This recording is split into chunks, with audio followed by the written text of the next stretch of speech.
ముందా నెత్తి మీద చేయి తీయండి.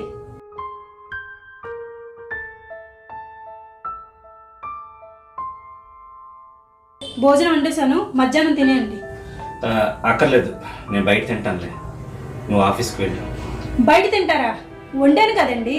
అయినా బయట తినడం ఎందుకండి? డబ్బులు ఖర్చు కానీ. డబ్బులు ఖర్చా? నీ డబ్బులేమి నాకు అవసరం లేదు. నా దగ్గర తినడానికి డబ్బులు ఉన్నాయి. మరి డబ్బులు లేనంత ఏకాకిని కాదు. నేను వంట చేశాను కదా మిమ్మల్ని తినమన్నాను, అది కూడా తప్పే. ప్రతి మాటకి అర్థం లేకుండా మాట్లాడకండి. నా టైం బాగోలేక కదా ఇంట్లో కూర్చోవాల్సి వస్తుంది. ఇప్పుడున్న సిచ్యువేషన్లో బయట తినడం తగ్గించుకుంటే తప్పేముంది? అయినా నేను వండేశాను కదా, తినడానికి ఏమండి? నువ్వు తినమని చెప్తుంటే ఓ చేతకారుడికి అన్నం పెట్టినట్టు ఉంది. నేను చేతకారుడు కాదు. నీకంటే జాబ్ మీ అన్నయ్య ద్వారా వచ్చేసింది. నాకు అలా ఇచ్చిన వాళ్ళు ఎవరు లేరు కదా.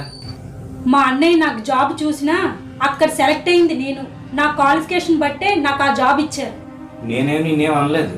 అయినా నీ క్వాలిఫికేషన్ తగ్గ జాబ్ వచ్చింది కాబట్టే నువ్వు హ్యాపీగా జాబ్ చేస్తున్నావు. సరేలేండి, మనకు రోజు ఉండేదే కానీ నాకు ఆఫీస్కి టైం అవుతుంది. నేను ఆఫీస్కి వెళ్తాను. కొద్దిగా ఇల్లు. సరేలే, నువ్వు వెళ్ళు.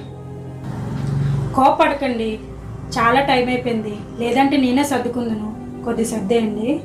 చెప్పాను కదా, నాకెవరి మీద కోపం లేదు, నా మీద నాకే కోపం. అయినా సర్దుతానన్నాను కదా.